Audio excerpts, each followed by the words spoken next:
ਸਾਰੇ ਪੱਤਰਕਾਰ ਸਾਹਿਬਾਨ ਦਾ ਮੈਂ ਸਵਾਗਤ ਕਰਦਾ।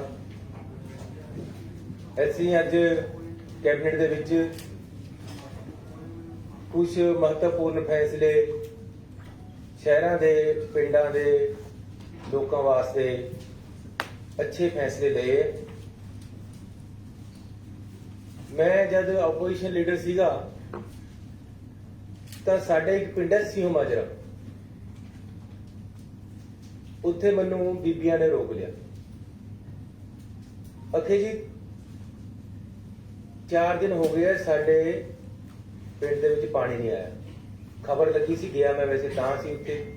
ਬੀਬੀਆਂ ਨੇ ਰੋਕ ਲਿਆ ਮੈਨੂੰ ਕਿ ਜੀ ਸਾਡਾ ਕਨੈਕਸ਼ਨ ਕੱਟ ਹੋ ਗਿਆ ਹੈ,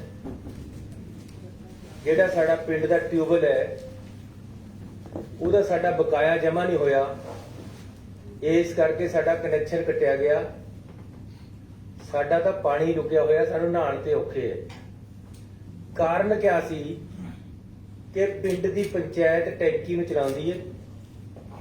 ਟੈਂਕੀ ਦਾ ਬਿੱਲ ਕਾਫੀ ਸਮੇਂ ਤੋਂ ਲਮਕਿਆ ਹੋਇਆ ਸੀ, ਪਿੰਡ ਸਮਰਥ ਨਹੀਂ ਸੀ ਜਮਾ ਕਰਾਉਣ ਦੇ, ਔਰ ਬਿਜਲੀ ਵਾਲੇ ਕਨੈਕਸ਼ਨ ਕੱਟ ਗਏ। ਸਰਕਾਰ ਅਕਾਲੀ ਦਲ ਦੀ ਸੀਗੀ, ਤਾਂ ਤੁਸੀਂ ਉਹਨਾਂ ਦਿਨਾਂ ਸ਼ਾਇਦ ਫੋਟੋ ਵੀ ਅਖਬਾਰਾਂ 'ਚ ਦੇਖੀ ਹੋਵੇ। ਮੈਂ ਆਪ ਖੰਭੇ ਪਰ ਚੜ ਕੇ ਮੈਂ ਕਈਆਂ ਨੂੰ ਕਿਹਾ ਯਾਰ ਲਗਾ ਦਿਓ ਕਨੈਕਸ਼ਨ, ਮੈਂ ਖੜਾ ਕੋਈ ਗੱਲ ਨਹੀਂ ਦੇਖ ਲਾਂਗੇ, ਲੇਕਿਨ ਹਰ ਕੋਈ ਡਰਦਾ ਚੜੇ ਨਾ। ਸਰਪੰਚ ਨੂੰ ਕਿਹਾ ਹੋਵੇ ਨਾ, ਮੈਂ ਵੀ ਨਹੀਂ ਚੜਦਾ ਜੀ। ਅਲਟੀਮੇਟਲੀ ਪਾਣੀ ਤਾਂ ਪਿੰਡ 'ਚ ਪਹੁੰਚਾਉਣਾ ਸੀ, ਮੈਂ ਆਪ ਖੰਭੇ ਪਰ ਚੜ ਕੇ ਉਹਨਾਂ ਦਾ ਕਨੈਕਸ਼ਨ ਲਗਾਇਆ। ਇਹ 2016 ਦੀ ਗੱਲ ਹੈ, ਜਦ ਮੈਂ ਆਪੋਜੀਸ਼ਨ ਲੀਡਰ ਸੀ। ਜਦ ਮੈਂ ਸੋਚਿਆ ਸੀ ਕਿ ਜਿਸ ਤਰ੍ਹਾਂ ਅਸੀਂ ਕਿਸਾਨਾਂ ਦੀਆਂ 50, 60, 100 ਜਾਂ 200 ਹਰ ਪਿੰਡ ਦੇ ਵਿੱਚ ਮੋਟਰਾਂ ਦਾ ਬਿੱਲ ਮਾਫ ਕੀਤਾ ਹੋਇਆ ਹੈ, ਉਸੇ ਤਰ੍ਹਾਂ ਪਿੰਡ ਦੇ ਜਿਹੜੇ ਸਿਟੀਜ਼ਨ ਹੈ, ਚਾਹੇ ਉਹ ਕਿਸੇ ਵਰਗ ਦੇ ਹੈ, ਉਹਨਾਂ ਨੂੰ ਜਿਹੜੀ ਪਾਣੀ ਦਿੰਦੀ ਹੈ ਮੋਟਰ, ਉਹਦਾ ਵੀ ਬਿੱਲ ਮਾਫ ਕਰਾਂਗੇ। ਸੇਮ ਸ਼ਹਿਰਾਂ ਵਿੱਚ ਵੀ ਇਹ ਸਥਿਤੀ। ਸੋ ਅੱਜ ਅਸੀਂ ਇੱਕ ਮਹੱਤਵਪੂਰਨ ਫੈਸਲੇ ਦੇ ਨਾਲ ਸ਼ਹਿਰਾਂ ਦੇ ਵਿੱਚ ਜਿਹੜੇ ਪਾਣੀ ਦੇ ਰੇਟ ਆ ਉਹ ਫਲੈਟ ਰੇਟ ਕੀਤਾ ਹੈ, ਤੇ ਉਹਦੇ ਵਿੱਚ 700 ਕਰੋੜ ਰੁਪਏ ਦੇ ਬਕਾਏ ਹੈ ਜਿਹੜੇ ਲੋਕਾਂ ਦੇ ਖੜੇ ਹੈ। 700 ਕਰੋੜ ਸਮਰਥ ਨਾ ਹੋਣ ਕਰਕੇ ਦੇ ਨਹੀਂ ਰਹੇ ਲੋਕ, ਇਸ ਕਰਕੇ ਅਸੀਂ ਉਹ 700 ਕਰੋੜ ਰੁਪਏ ਵਰਜ ਲੀਕ ਮਾਰ ਰਹੇ ਹਾਂ। ਪੁਰਾਣੇ ਪਾਣੀ ਦੇ ਬਕਾਏ ਸਾਰੇ ਸ਼ਹਿਰਾਂ ਦੇ ਮਾਫ ਕਰ ਰਹੇ, ਤੇ ਜਿਹੜਾ ਪਾਣੀ ਦੀ ਟੈਂਕੀ ਪਰ ਟਿਊਬਵੈਲ ਲੱਗਿਆ ਹੋਇਆ, ਮੇਰੇ ਖਰੜ ਸ਼ਹਿਰ ਦੇ ਵਿੱਚ ਮੈਂ ਰਹਿੰਦਾ 45 ਟਿਊਬਵੈਲ ਹੈ, ਉਹਨਾਂ ਦੇ ਸਾਰਿਆਂ ਦੇ ਬਿੱਲ ਅੱਗੇ ਤੋਂ ਪੰਜਾਬ ਸਰਕਾਰ ਭਰੇ ਕਰੇਗੀ, ਤੇ ਕਮੇਟੀਆਂ ਤੇ ਉਸਦਾ ਲੋਡ ਨਹੀਂ ਪਏਗਾ, ਲੋਕਾਂ ਤੇ ਉਸਦਾ ਲੋਡ ਨਹੀਂ ਪਏਗਾ। ਹੁਣ ਰੇਟ ਹੈ ਜਿਹੜਾ 125 ਤੱਕ ਗਜ ਦੇ ਪਲਾਟ ਤੱਕ ਮਾਫ ਹੈ, ਉਹ ਉਸੇ ਤਰ੍ਹਾਂ ਮਾਫ ਰਹੇਗਾ। ਲੇਕਿਨ ਉਸ ਤੋਂ ਉੱਪਰ ਦੇ ਜਿਹੜੇ ਹੈ ਉਹ ਪਹਿਲਾਂ ਵੱਖ-ਵੱਖ ਰੇਟ ਹੈ। 105 ਰੁਪਏ ਹੈ, ਫਿਰ 150 ਹੈ, ਫਿਰ 250 ਹੈ, ਫਿਰ 300 ਹੈ, ਪਲਾਟ ਦੇ ਸਾਈਜ਼ ਦੇ ਨਾਲ ਵੱਧਦੇ ਹੈ। ਉਹਨਾਂ ਸਾਰਿਆਂ ਨੂੰ ਫਲੈਟ ਕਰਕੇ 105 ਰੁਪਏ ਜਿਹੜਾ ਮਿਨੀਮਮ ਰੇਟ ਹੈ ਉਹਨੂੰ ਵੀ ਅਸੀਂ ਅੱਧ ਤੋਂ ਘੱਟ ਲੈ ਆਏ ਹੈ। 50 ਰੁਪਏ ਅਸੀਂ ਰੇਟ ਫਿਕਸ ਕਰਤਾ ਪੂਰੇ ਪੰਜਾਬ ਦੇ ਵਿੱਚ, ਸਿਰਫ 50 ਰੁਪਏ ਦੇਣਗੇ। ਇਹ ਵੀ ਸਾਡੀ ਕੇਂਦਰ ਸਰਕਾਰ ਦੇ ਨਾਲ ਪੰਜਾਬ ਸਰਕਾਰ ਨੇ ਪਹਿਲਾਂ ਇੱਕ ਕਮਿਟਮੈਂਟ ਕਰੀ ਵੀ ਹੈ ਕਿ ਜਿਹੜੇ ਸਰਕਾਰ ਦੀਆਂ ਕੇਂਦਰ ਦੀਆਂ ਗਰੰਟਾਂ ਆਉਂਦੀਆਂ, ਉਹ ਕਹਿੰਦੇ ਜੀ ਤੁਹਾਨੂੰ ਯੂਜ਼ਰ ਚਾਰजेस ਲੈਣੇ ਪੈਣਗੇ, ਉਸ ਤਹਿਤ ਸਾਨੂੰ 50 ਰੁਪਏ ਮਿਨੀਮਮ ਲੈਣੇ ਪੈਣੇ। ਇਸ ਕਰਕੇ ਅਸੀਂ 50 ਰੁਪਏ ਮਿਨੀਮਮ ਰੇਟ ਜਿਹੜਾ ਉਹ ਪਿੰਡਾਂ ਅਤੇ ਸ਼ਹਿਰਾਂ ਵਾਸਤੇ ਫਿਕਸ ਕਰ ਰਹੇ ਹਾਂ। ਇਸੇ ਤਰ੍ਹਾਂ ਇਹ ਇੱਕ ਬਹੁਤ ਬੜੀ ਰਾਹਤ ਸ਼ਹਿਰਾਂ ਦੇ ਹਰ ਵਰਗ ਦੇ ਹਰ ਪਰਿਵਾਰ ਨੂੰ ਅਸੀਂ ਦੇ ਰਹੇ ਹਾਂ, ਜਿਹੜੀ ਕਿ 700 ਕਰੋੜ ਰੁਪਏ ਅਸੀਂ ਉਹਨਾਂ ਦਾ ਪਾਣੀ ਦਾ ਬਕਾਇਆ ਮਾਫ ਕਰ ਰਹੇ ਹਾਂ। ਤੇ ਨਾਲ ਇਸ ਦੇ ਮੈਂ ਤੁਹਾਨੂੰ ਦੱਸਣਾ ਚਾਹੁੰਦਾ ਕਿ ਪਿੰਡਾਂ ਦੇ ਵਿੱਚ ਪਾਣੀ ਦੀਆਂ ਟੈਂਕੀਆਂ ਦੇ ਬਿੱਲ ਜਿਹੜੇ ਕਿ ਪੰਚਾਇਤਾਂ ਦੇ ਖੜੇ ਹੈ, ਮੇਰੇ ਇਲਾਕੇ ਦਾ ਪਿੰਡ ਹੈ ਕੜੂਆ, 1 ਕਰੋੜ ਰੁਪਇਆ ਉਹਨਾਂ ਦਾ ਪਾਣੀ ਦਾ ਬਕਾਇਆ ਬਿੱਲ ਖੜਾ ਹੈ, ਬਿਜਲੀ ਦਾ, ਟਿਊਬਵੈਲ ਦਾ, ਉਹਨਾਂ ਦੇ ਟਿਊਬਵੈਲਾਂ ਦਾ 10-15 ਸਾਲ ਤੇ ਜਮਾ ਨਹੀਂ ਹੋ ਰਿਹਾ। सरपंच मेरे पास 30 दिन आ जाता है कि जी साडा कनैक्शन कट्टण आ गए। सो ये जिहड़ा सरपंचां दे उपर पंचायतां दे उपर तलवार लमकदी रहिंदी इहनूं बिल्कुल खत्म कर रहे हैं। साडी कैबिनेट ने फैसला कर लिया, FM साहब ने मंजूरी देती है ਤੇ ਅਸੀਂ 1168 ਕਰੋੜ ਰੁਪਏ ਦੇ ਬਿਜਲੀ ਦੇ ਬਕਾਏ ਬਿੱਲ ਮਾਫ ਕਰ ਰਹੇ ਹਾਂ ਪੰਚਾਇਤਾਂ ਦੇ ਪਿੰਡਾਂ ਦੇ ਲੋਕਾਂ ਨੂੰ ਰਾਹਤ ਦੇਣ ਵਾਸਤੇ। ਇਹਦੇ ਨਾਲ ਹੀ ਪਿਛਲੇ ਬਿੱਲ ਤੱਕ ਦਾ ਜਿੰਨਾ ਬਕਾਇਆ ਹੈ ਪਿੰਡਾਂ ਦੇ ਲੋਕਾਂ ਦਾ, ਜਿਸ ਤਰ੍ਹਾਂ ਸ਼ਹਿਰਾਂ ਦੇ ਲੋਕਾਂ ਦਾ ਮਾਫ ਕੀਤਾ ਹੈ, ਚਾਹੇ ਉਹ ਕਿਸੇ ਵਰਗ ਦੇ ਹੈ। ਮੈਂ ਕਲੀਅਰ ਕਰ ਦਵਾਂ, ਆਮ ਤੌਰ ਤੇ ਫਿਰ ਕਹਿ ਦਿੰਦੇ ਜੀ ਇਹ ਤਾਂ ਫਲਾਣੇ ਦੇ ਕੀਤੇ, ਇਹ ਤਾਂ ਉਹਦੇ ਕੀਤੇ। ਇਦਾਂ ਨਹੀਂ ਹੈ। ਜਿਹੜਾ ਬੰਦਾ ਪਿੰਡ 'ਚ ਵਸ ਰਿਹਾ, ਜਿਹੜਾ ਬੰਦਾ ਸ਼ਹਿਰ 'ਚ ਵਸ ਰਿਹਾ, ਉਹਨਾਂ ਦੇ ਪੁਰਾਣੇ ਬਿਜਲੀ ਦੇ ਬਿੱਲਾਂ ਦੇ ਬਕਾਏ ਆ ਜਿਹੜੇ, ਉਹਨਾਂ ਪਰ ਅੱਜ ਅਸੀਂ ਲਾਈਨ ਮਾਰਤੀ ਹੈ ਕੈਬਨਿਟ ਨੇ। ਉਹਨਾਂ ਤੋਂ ਅੱਗੇ ਤੋਂ ਨਹੀਂ ਵਸੂਲੇ ਜਾਣਗੇ। ਅੱਗੇ ਤੋਂ ਪਹਿਲਾਂ 166 ਰੁਪਏ ਬਿਜਲੀ ਪਾਣੀ ਦਾ ਬਿੱਲ ਆਉਂਦਾ ਹੈ ਹਰ ਪਿੰਡ ਦੇ ਹਰ ਬਸਿੰਦੇ ਨੂੰ। ਹੁਣ ਅਸੀਂ ਉਹਦਾ ਫਲੈਟ ਰੇਟ ਕਰਤਾ ਹੈ, ਕਿਉਂਕਿ ਬਿਜਲੀ ਦਾ ਜਿਹੜਾ ਬਿੱਲ ਹੈ ਅੱਗੇ ਨੂੰ ਮੋਟਰ ਜਿਹੜੀ ਚੱਲਦੀ ਹੈ ਉਹਦਾ ਬਿੱਲ ਸਰਕਾਰ ਨੇ ਦੇਣਾ। ਅੱਗੇ ਤੋਂ ਅਸੀਂ ਭਰਾਂਗੇ ਬਿਜਲੀ ਬੋਰਡ ਨੂੰ। ਬਿਜਲੀ ਬੋਰਡ ਨੂੰ ਤਾਂ ਪੈਸੇ ਦੇਣੇ ਪੈਣੇ, ਪੰਜਾਬ ਸਰਕਾਰ ਦੇਗੀ। ਤੇ ਲੋਕਾਂ ਦਾ 166 ਤੋਂ ਘੱਟ ਕੇ ਸਿਰਫ ਉਹਨਾਂ ਦਾ ਅਸੀਂ ਖਰਚਾ ਕੈਲਕੂਲੇਟ ਕੀਤਾ ਹੈ ਕਿ ਪਿੰਡ ਦੇ ਵਿੱਚ ਇੱਕ ਬੰਦਾ ਮੋਟਰ ਚਲਾਉਂਦਾ, ਕਦੇ ਮੋਟਰ ਖਰਾਬ ਹੋ ਜਾਂਦੀ ਠੀਕ ਕਰਨੀ ਪੈਂਦੀ ਹੈ, ਕੋਈ ਲੀਕੇਜ ਹੋ ਜਾਂਦੀ ਛੋਟੀ ਮੋਟੀ, 50 ਰੁਪਏ। ਕਿਉਂਕਿ ਇਹ ਕੇਂਦਰ ਸਰਕਾਰ ਦਾ ਇੱਕ ਕਾਨੂੰਨ ਦੇ ਵਿੱਚ ਅਸੀਂ ਬੱਝੇ ਹੋਏ ਆ, ਸਾਨੂੰ ਲਾਉਣੇ ਪੈਂਦੇ ਆ। ਇਸ ਕਰਕੇ 50 ਰੁਪਏ ਫਲੈਟ ਰੇਟ ਅਸੀਂ ਲੋਕਾਂ ਵਾਸਤੇ ਕਰਕੇ ਦੇ ਰਹੇ ਹਾਂ। 50 ਰੁਪਏ 'ਚ ਇਹ ਉਹਨਾਂ ਨੂੰ ਪਾਣੀ ਮਿਲੇਗਾ। 70% ਦੀ ਰਿਬੇਟ ਹੈ ਅਸੀਂ ਉਹਨਾਂ ਨੂੰ ਦੇਤੀ ਹੈ। ਅੱਗੇ ਤੋਂ ਪੰਚਾਇਤ ਨੇ ਪੈਸੇ ਨਹੀਂ ਜਮ੍ਹਾਂ ਕਰਾਉਣੇ ਬਿਜਲੀ ਦੇ ਸਰਕਾਰ ਉਹਨਾਂ ਨੂੰ ਦੇਗੀ। ਇਹ ਦੋ ਵੱਡੀਆਂ ਰਾਹਤਾਂ। ਮੈਂ ਧੰਨਵਾਦੀ ਹਾਂ ਆਪਣੀ ਕੈਬਨਿਟ ਦਾ, ਅਫਸਰ ਸਾਹਿਬਾਨ ਦਾ ਬੜੀ ਸੂਝ-ਬੂਝ ਦੇ ਨਾਲ, ਔਰ ਖਾਸ ਤੌਰ ਤੇ ਫਾਈਨਾਂਸ ਡਿਪਾਰਟਮੈਂਟ ਦਾ, ਜਿਹੜਾ ਕਈ ਸਾਡੇ ਵਿਰੋਧੀ ਕਹੀ ਜਾਂਦੇ ਖਜ਼ਾਨਾ ਖਾਲੀ ਹੈ ਜੀ, ਇਹ ਹੈ ਜੀ, ਉਹ ਹੈ ਜੀ। ਪੰਜਾਬ ਦਾ ਖਜ਼ਾਨਾ ਕਦੇ ਖਾਲੀ ਨਹੀਂ ਹੁੰਦਾ, ਨਾ ਅਸੀਂ ਖਾਲੀ ਹੋਣ ਦੇਣਾ, ਭਰਿਆ ਰਹੇਗਾ। ਔਰ ਅਸੀਂ ਪੰਜਾਬ ਦੇ ਲੋਕਾਂ ਨੂੰ ਸਹੀ ਪ੍ਰਸ਼ਾਸਨ, ਹਰ ਸਹੀ ਸਹੂਲਤਾਂ ਜਿਹੜੀਆਂ ਉਹਨਾਂ ਦੀਆਂ ਬਣਦੀਆਂ ਸਹੀ ਰੇਟਾਂ ਤੇ ਬਿਜਲੀ ਔਰ ਪਾਣੀ ਸੀਵਰੇਜ ਦੇਣ ਲਈ ਵਚਨਬੱਧ ਹੈ।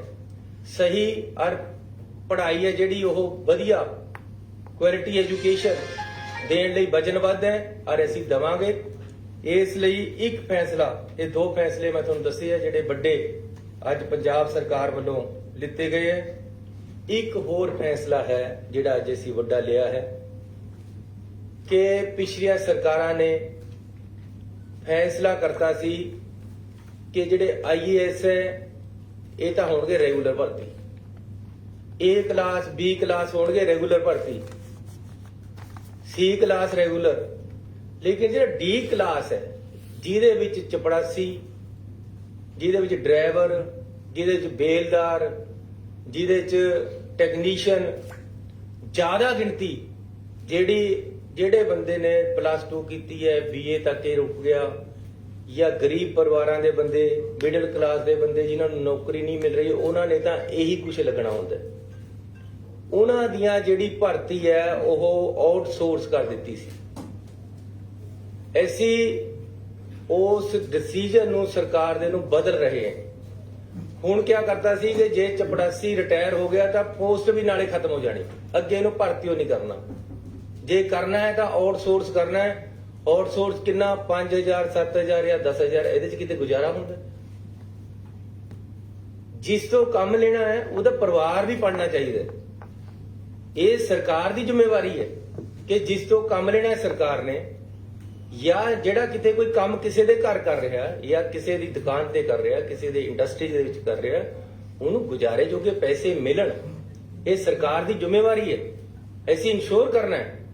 ਲੇਕਿਨ ਜੇ ਅਸੀਂ ਆਪ ਇਸ ਤਰ੍ਹਾਂ ਕਰਾਂਗੇ ਕਿ ਆਊਟਸੋਰਸ ਦੇ ਬੰਦੇ ਰੱਖਾਂਗੇ, ਸਾਰੀ ਉਮਰ ਉਹਨਾਂ ਦੇ ਤਲਵਾਰ ਲਟਕਦੀ ਰਹਿੰਦੀ ਜਦ ਤੱਕ ਨੌਕਰੀ ਕਰਦੇ ਰਹਿੰਦੇ ਕਿ ਅੱਜ ਕੱਟ ਤੇ ਕੱਲ ਕੱਟ ਤੇ ਜਦ ਮਰਜ਼ੀ ਕੱਢ ਦੋ।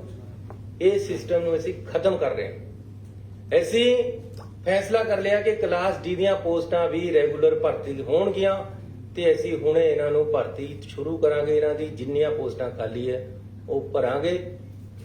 ਗਰੀਬ ਆਦਮੀ ਨੂੰ ਵੀ, ਮਿਡਲ ਕਲਾਸ ਦੇ ਆਦਮੀ ਨੂੰ ਵੀ ਉਨਾ ਹੀ ਹੱਕ ਹੈ ਡੀ ਕਲਾਸ ਦੇ ਅਫਸਰ ਜਾਂ ਕਰਮਚਾਰੀ ਨੂੰ ਵੀ ਉਨਾ ਹੀ ਹੱਕ ਹੈ ਜਿੰਨਾ ਆਈਏਐਸ ਅਫਸਰ ਨੂੰ ਹੈ, ਜਿੰਨਾ ਅਫਸਰਾਂ ਨੂੰ ਹੈ, ਕਿ ਜੇ ਅਫਸਰ ਰੈਗੂਲਰ ਭਰਤੀ ਹੁੰਦਾ ਹੈ, ਤਾਂ ਡਰਾਈਵਰ ਵੀ ਰੈਗੂਲਰ ਭਰਤੀ ਹੋਣਾ ਚਾਹੀਦਾ। ਇਹ ਅਸੀਂ ਫੈਸਲਾ ਕੀਤਾ। ਇਸ ਦੇ ਨਾਲ ਹੀ ਮੈਂ ਤੁਹਾਨੂੰ ਬੇਨਤੀ ਕਰਨਾ ਚਾਹੁੰਦਾ ਕਿ ਕੈਬਨਿਟ ਨੇ ਅੱਜ ਬੜਾ ਸੀਰੀਅਸ ਵਿਊ ਲਿਆ ਹੈ। ਜਿਹੜਾ BSF ਤੇ CRP ਕੇਂਦਰ ਸਰਕਾਰ ਨੇ, ਤੁਹਾਨੂੰ ਪਤਾ ਹੈ ਕਿ ਉਹਦਾ ਦਾਇਰਾ 50 ਕਿਲੋਮੀਟਰ ਕਰ ਦਿੱਤਾ ਹੈ। ਕੈਬਨਿਟ ਕੁਝ ਦਿਨਾਂ ਦੇ ਵਿੱਚ ਦੁਬਾਰੇ ਇਸ ਤੇ ਸਪੈਸ਼ਲ ਅਸੀਂ ਕੈਬਨਿਟ ਮੀਟਿੰਗ ਬੁਲਾ ਰਹੇ। ਅਸੀਂ ਇਸ ਗੱਲ ਤੋਂ ਬਿਲਕੁਲ ਖਿਲਾਫ ਹੈ ਕਿ ਇਸ ਤਰ੍ਹਾਂ ਦੇ ਫੈਸਲੇ ਪੰਜਾਬ ਸਰਕਾਰ, ਰਾਜ ਦੀ ਸਰਕਾਰ ਜਿਹੜੀ ਰਾਜ ਵਿੱਚ ਇਹ ਲਾਗੂ ਕੀਤੇ ਜਾ ਰਹੇ, ਉਹਨਾਂ ਤੋਂ ਪੁੱਛੇ ਬਿਨਾਂ ਨਹੀਂ ਲਏ ਜਾਣੇ ਚਾਹੀਦੇ, ਵਿਦਆਊਟ ਕੰਸਲਟੇਸ਼ਨ ਨਹੀਂ ਰਹਿਣੇ ਚਾਹੀਦੇ। ਔਰ ਜਿਹੜਾ ਲਾਅ ਐਂਡ ਆਰਡਰ ਹੈ ਉਹ ਸਟੇਟ ਸਬਜੈਕਟ ਹੈ। ਅਸੀਂ ਸક્ષਮ ਹੈ, ਪੰਜਾਬ ਸਰਕਾਰ ਸક્ષਮ ਹੈ। ਜੇ ਪੰਜਾਬ ਸਰਕਾਰ ਦੀ, ਪੰਜਾਬ ਦੀ ਪੁਲਿਸ ਅੱਤਵਾਦ ਖਤਮ ਕਰ ਸਕਦੀ ਹੈ, ਤਾਂ ਇਹ ਸક્ષਮ ਹੈ ਕਿ ਕਿਸੇ ਵੀ ਘਟਨਾ ਨੂੰ ਹੋਣ ਤੋਂ ਰੋਕ ਸਕਦੀ ਹੈ। ਔਰ ਅਸੀਂ ਹਰ ਤਰ੍ਹਾਂ ਦੀ ਲੜਾਈ ਦੇਸ਼ ਵਾਸਤੇ, ਕੌਮ ਵਾਸਤੇ, ਆਪਣੇ ਸੂਬੇ ਦੀ ਤਰੱਕੀ ਵਾਸਤੇ, ਲਾਅ ਐਂਡ ਆਰਡਰ ਮੇਨਟੇਨ ਕਰਨ ਵਾਸਤੇ ਕਰਨੇ ਨੂੰ ਤਿਆਰ ਹੈ। ਔਰ ਅਸੀਂ ਸક્ષਮ ਹੈ। ਇਸ ਕਰਕੇ 15 ਕਿਲੋਮੀਟਰ ਤੇ 50 ਕਿਲੋਮੀਟਰ ਕਰਨਾ ਕਿਸੇ ਤਰ੍ਹਾਂ ਵੀ ਜਾਇਜ਼ ਨਹੀਂ ਹੈ। ਅਸੀਂ ਇਸ ਦਾ ਵਿਰੋਧ ਕਰਦੇ ਹਾਂ। ਬਿਲਕੁਲ ਕਲੀਅਰ ਸ਼ਬਦਾਂ ਦੇ ਵਿੱਚ ਕੈਬਨਿਟ ਮੀਟਿੰਗ ਬੁਲਾਈ ਹੈ। ਮੈਂ ਚਿੱਠੀ ਲਿਖੀ ਹੈ।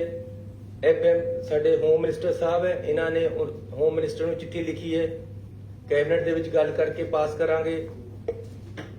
ਜ਼ਰੂਰਤ ਪਈ ਤਾਂ ਆਲ ਪਾਰਟੀ ਮੀਟਿੰਗ ਕਰਾਂਗੇ, ਬਾਕੀ ਪਾਰਟੀਆਂ ਨੂੰ ਵੀ ਨਾਲ ਲੈ ਕੇ ਚੱਲਾਂਗੇ। ਇਹ ਸਾਰੇ ਪੰਜਾਬ ਦੀ ਲੜਾਈ ਹੈ, ਕੱਲੀ ਕਿਸੇ ਇੱਕ ਪਾਰਟੀ ਦੀ ਜਾਂ ਕੱਲੇ ਕਿਸੇ ਸਰਕਾਰ ਦੀ ਲੜਾਈ ਨਹੀਂ ਹੈ।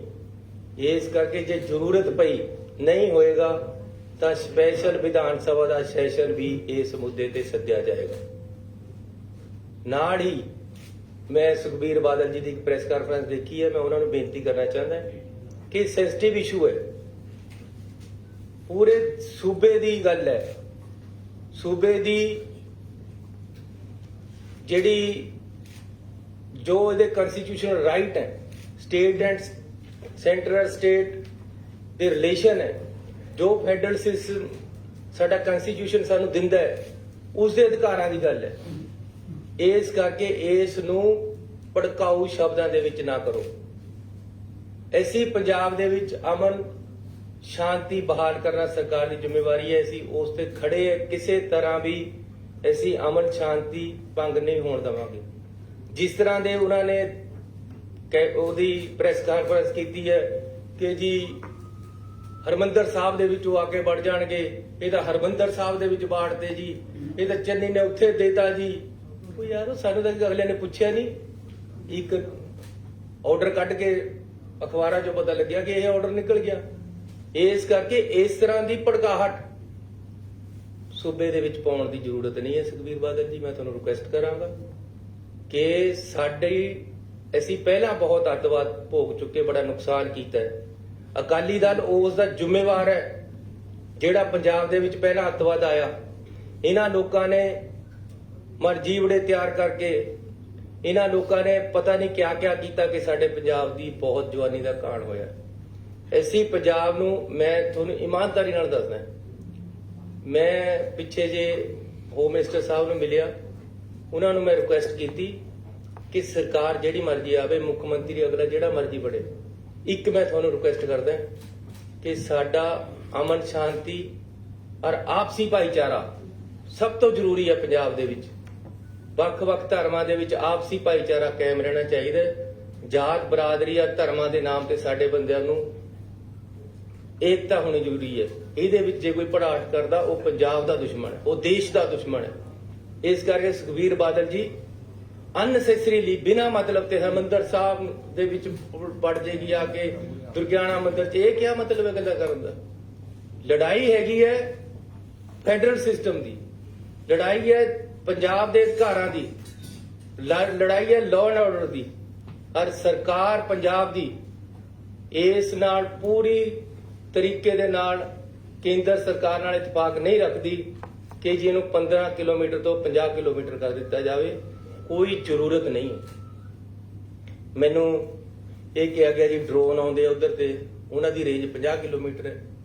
ਐਂ ਤਾਂ ਉਧਰ ਤੇ ਜਹਾਜ਼ ਵੀ ਆਉਂਦੇ ਆ, ਉਹਨਾਂ ਦੀ ਰੇਂਜ 200 ਕਿਲੋਮੀਟਰ ਹੈ। ਦਿੱਲੀ ਤੱਕ ਜਾਂਦੀ ਹੈ 250 ਕਿਲੋਮੀਟਰ ਤੱਕ।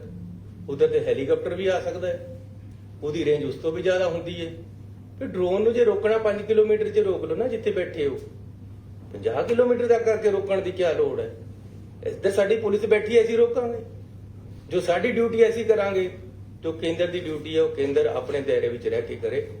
ਇੰਨੀਆਂ ਇੱਕ ਮੈਂ ਹੋਰ ਬੇਨਤੀ ਕਰਨੀ ਹੈ ਕਿ ਅੱਜ ਕੈਬਨਿਟ ਨੇ ਫੈਸਲਾ ਲਿਆ ਹੈ ਕਿ ਮੱਖੂ ਪੱਟੀ ਰੇਲ ਲਿੰਕ ਹੈ ਜਿਹੜੀ, ਉਹਦਾ ਮੁਆਵਜ਼ਾ ਜਿਹੜਾ ਉੱਥੇ ਜ਼ਮੀਨ ਅਕਵਾਇਰ ਹੋਣੀ ਹੈ, ਉਹ ਪੰਜਾਬ ਸਰਕਾਰ ਬੜੀ ਛੇਤੀ ਉਹਦਾ ਮੁਆਵਜ਼ਾ ਦੇ ਕੇ ਅੱਜ ਫੈਸਲਾ ਲੈ ਲਿਆ ਕਿ ਮੁਆਵਜ਼ਾ ਦਿੱਤਾ ਜਾਵੇ।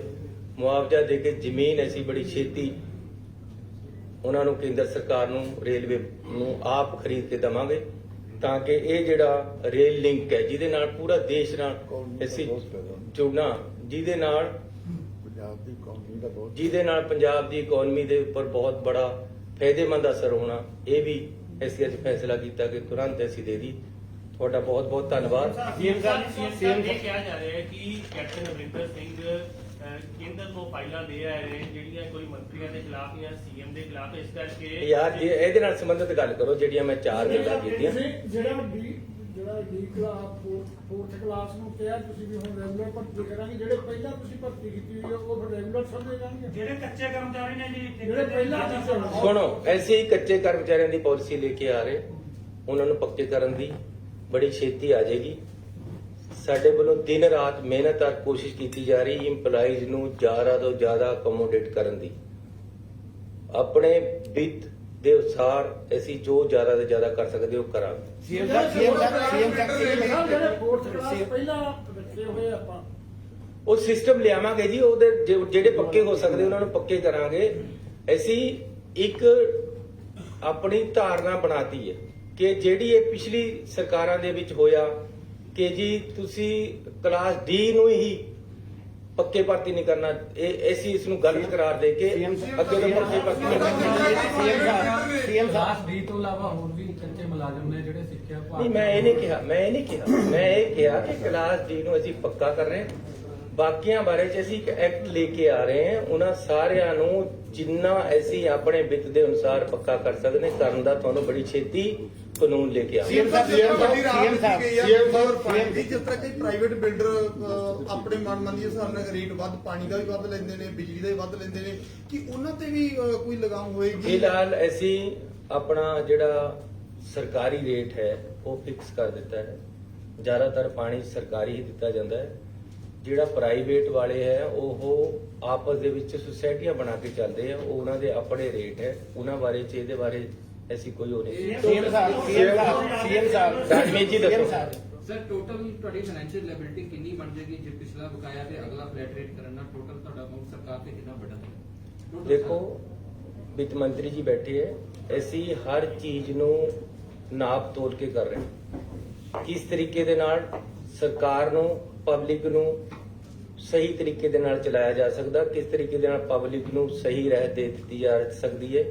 ਐਸੀ ਕੋਈ ਵੀ ਗੱਲ ਆਪਣੇ ਵਿੱਤ ਤੋਂ ਬਾਹਰ ਨਹੀਂ ਕਰਦੇ। ਬਹੁਤ ਸਕਰੂਟਨੀ ਕਰਕੇ, ਬਹੁਤ ਸਟੱਡੀ ਕਰਕੇ ਇਹ ਰਾਹਤਾਂ ਦਿੱਤੀਆਂ ਜਾ ਰਹੀਆਂ। ਇਹ ਬਣਦੀਆਂ ਸੀ, ਪਿਛਲੀ ਸਰਕਾਰ ਨੇ ਨਹੀਂ ਦਿੱਤੀਆਂ, ਕਿਸੇ ਨੇ ਪਿਛਲੀਆਂ ਸਰਕਾਰਾਂ ਨੇ। ਸੀਐਮ ਸਾਹਿਬ ਸਰ ਜੀ, ਇਹ ਪੰਜਾਬ ਸਰਕਾਰ ਹੈ, ਪੈਸਾ ਸਾਡੇ ਕੋਲ ਹੈਗਾ, ਅਸੀਂ ਤਾਂ ਹੀ ਦਵਾਂਗੇ। ਸਰ ਫਿਗਰ ਕੋਈ CM ਰਫ ਫਿਗਰ ਮੈਂ ਤੁਹਾਨੂੰ ਗਣਾਤੀ ਹੈ ਜੀ ਦੋਨੋਂ ਚੀਜ਼ਾਂ। 1100 ਕਰੋੜ ਦੱਸੇ 1166 ਕਰੋੜ ਇੱਕ ਦੱਸਿਆ, ਤੁਹਾਨੂੰ 700 ਕਰੋੜ ਇੱਕ ਦੱਸਿਆ। ਸੀਐਮ ਸਾਹਿਬ ਇਸ ਬਾਰੇ ਬੋਲਿਆ ਪਿੱਛੇ ਤੁਸੀਂ ਸੀਐਸਐਫ ਪੰਜਾਬ ਦੀਆਂ 3 ਜੇਲ੍ਹਾਂ 'ਚ ਲਗਾਈ ਸੀ, ਤੁਸੀਂ ਇਹ ਕਹਿ ਕੇ ਲਗਵਾਈ ਸੀ ਤੁਸੀਂ ਸਰਕਾਰ ਨੇ, ਤੁਹਾਡੀ ਸਰਕਾਰ ਨੇ ਕਿ ਸਾਡੇ ਕੋਲ ਸਿਕਿਉਰਿਟੀ ਦੇ ਇੰਤਜ਼ਾਮ ਨਹੀਂ ਪ੍ਰੋਪਰ ਹੋ ਪਾ ਰਹੇ, ਤੁਸੀਂ ਖੁਦ ਸੀਐਸਐਫ ਮੰਗਾਈ ਸੀ। ਐਸੀ ਨਹੀਂ ਮੰਗਾਈ ਤੁਸੀਂ, ਜੇ ਕੋਈ ਮੇਰੇ ਤੋਂ ਪਹਿਲਾਂ ਕਿਸੇ ਨੇ ਮੰਗਾਈ ਹੈ ਉਸ ਦੀ ਮੈਂ ਕੋਈ ਜ਼ਿੰਮੇਵਾਰੀ ਨਹੀਂ ਚੱਕਣਾ ਚਾਹੁੰਦਾ। ਲੇਕਿਨ ਮੈਂ ਇੱਕ ਗੱਲ ਕਹਿਣਾ ਚਾਹੁੰਦਾ ਕਿ ਪੰਜਾਬ ਸਰਕਾਰ ਸક્ષਮ ਹੈ ਆਪਣਾ ਲਾਅ ਐਂਡ ਆਰਡਰ ਮੇਨਟੇਨ ਕਰਨ ਨੂੰ। ਪਹਿਲਾਂ ਵੀ ਪੰਜਾਬ ਸਰਕਾਰ ਨੇ ਕੀਤਾ। ਜੇ ਸਾਨੂੰ ਲੋੜ ਹੋਏਗੀ ਤਾਂ ਅਸੀਂ ਜ਼ਰੂਰ ਕੇਂਦਰ ਸਰਕਾਰ ਕੋਲ ਚਲਾਵਾਂਗੇ। ਜਦ ਸਾਨੂੰ ਲੋੜ ਹੋਏਗੀ ਜਦ ਭੇਜਣ। ਇਸ ਤਰ੍ਹਾਂ ਇਹ ਜਿਹੜਾ ਕਰਨਾ ਆਪਣੇ ਆਪ ਤੇ ਸੀਐਮ ਸਾਹਿਬ ਤੁਸੀਂ ਕਿਹਾ ਕਿ ਪੰਜਾਬ ਦਾ ਖਜ਼ਾਨਾ ਖਾਲੀ ਨਹੀਂ ਹੈ। ਇਹ ਇਹਨਾਂ ਨੂੰ ਗੱਲ ਕਰ ਲੈਣ ਦਿਓ। ਐਫਐਮ ਸਾਹਿਬ ਬੈਠੇ ਕਿ ਪੰਜਾਬ ਰੈਵਨਿਊ ਸਰਪਲਸ ਸਟੇਟ ਹੋ ਗਿਆ। ਇੱਕ ਮਿੰਟ ਇਹਨਾਂ ਨੂੰ ਗੱਲ ਕਰ ਲੈਣ ਦਿਓ। ਸਰ, ਪਾਰਟੀ ਪ੍ਰਧਾਨ ਨਵਜੋਤ ਸਿੰਘ ਸਿੱਧੂ ਨੇ ਇੱਕ ਵਾਰ ਫੇਰ ਸਵਾਲ ਉਠਾਇਆ ਗਵਰਨਮੈਂਟ ਦੀ ਫੰਕਸ਼ਨਿੰਗ ਤੇ। ਉਹਨਾਂ ਨੇ ਚਿੱਠੀ ਲਿਖੀ ਹੈ ਸੋਨੀਆ ਗਾਂਧੀ ਜੀ ਨੂੰ ਕਿ 13 ਪੁਆਇੰਟ ਏਜੰਡਾ ਲਾਗੂ ਕੀਤਾ ਜਾਏ। ਉਹਨੂੰ ਕਿਵੇਂ ਵੇਖਦੇ ਹੋ? ਦੇਖੋ ਹੁਣ ਮੈਂ ਕਿਤੇ ਰੁਕੇਗਾ ਆਖਰੀ ਕੰਮ? ਸਵਾਲ ਦਾ ਜਵਾਬ ਦੇ ਦੇਣਾ। 13 ਪੁਆਇੰਟ ਹੋਣ, 18 ਪੁਆਇੰਟ ਹੋਣ, 21 ਪੁਆਇੰਟ ਹੋ ਗਏ, 24 ਪੁਆਇੰਟ ਹੋਣ, ਜੋ ਏਜੰਡਾ ਹੈ SCO ਇਨ ਬਿਨ ਲਾਗੂ ਕਰ ਰਹੇ हैं। ਕੋਈ ਵੀ ਪੁਆਇੰਟ ਬਾਹਰ ਨਹੀਂ ਰਹੇਗਾ। ਨਵਜੋਤ ਸਿੰਘ ਸਿੱਧੂ ਜੀ, ਜੇ ਤੁਹਾਨੂੰ ਲੱਗਦਾ ਹੈ ਕਿ ਕੋਈ ਸਾਡੇ 'ਚ ਫਰਕ ਹੈ, ਮੈਂ ਅਗਲੀ ਮੀਟਿੰਗ 'ਚ ਇੱਥੇ ਬਿਠਾ ਲਾਂਗਾ ਉਹਨਾਂ ਨੂੰ। ਏਕਤਾ ਦੇ ਨਾਲ ਸਾਰਾ ਕੁਝ ਚੱਲ ਰਿਹਾ ਹੈ। ਹਰ ਸਿਸਟਮ ਦੇ ਵਿੱਚ ਠੀਕ ਹੈ, ਉਹਨਾਂ ਨੇ ਇਸ਼ੂ ਉਠਾਏ ਹੈ। ਹਰ SCO ਇਸ਼ੂਜ਼ ਨੂੰ ਪਾਰਟੀ ਪ੍ਰਧਾਨ ਦਾ ਰਾਈਟ ਹੈ ਕਿ ਉਹ ਉਠਾਵੇ ਤੇ ਪਾਰਟੀ ਦੀ ਆਈਡੀਓਲੋਜੀ ਨੂੰ ਅਸੀਂ ਇੰਪਲੀਮੈਂਟ ਕਰਨਾ ਹੈ। ਉਹ ਕਹਿ ਰਹੇ ਕਿ ਸਾਡੇ ਕੋਲ ਖਜ਼ਾਨੇ 'ਚ ਖਾਲੀ ਪਾਰਟੀ ਹੈ। ਸੁਪਰੀਮ ਹੈ। ਫਿਰ ਮੈਂ ਕਹਿ ਰਿਹਾ ਖਜ਼ਾਨਾ ਖਾਲੀ ਹੈ। ਮੇਰੀ ਆਈਡੀਓਲੋਜੀ ਇਹ ਹੈ, ਸੁਣੋ, ਉਹ ਕਹਿ ਰਹੇ ਮੇਰੀ ਆਈਡੀਓਲੋਜੀ ਇਹ ਹੈ, ਉਹ ਕਹਿੰਦਾ ਕਰਜ਼ਾ ਸਾਡੇ ਲਈ ਕੋਈ ਗੱਲ ਨਹੀਂ। ਇੱਕ ਉਹਨਾਂ ਦੇ ਉੱਪਰ ਵੀ ਹਾਈ ਕਮਾਂਡ ਹੈ, ਉਹ ਆਪਣੀ ਹਾਈ ਕਮਾਂਡ ਨੂੰ ਦੱਸ ਰਹੇ, ਸਾਨੂੰ ਵੀ ਦੱਸ ਰਹੇ ਨਾਲ। ਅਸੀਂ ਰਲ ਕੇ ਸਾਰੇ ਮੁੱਦੇ ਹੱਲ ਹੋ ਜਾਣੇ ਹੈ। ਇਹ ਗੱਲ ਤੁਹਾਨੂੰ ਮੈਂ ਦੱਸ ਦੇਣਾ ਅੱਜ ਕਿ ਘਰ ਘਰ ਦੇ ਵਿੱਚ ਚੱਲੀ ਗੱਲ, ਸਰਕਾਰ ਕਰੇਗੀ ਮਸਲੇ। ਪੰਜਾਬ ਰੈਵਨਿਊ ਸਰਪਲਸ ਸਟੇਟ ਹੋ ਗਿਆ ਕਿ ਨਹੀਂ?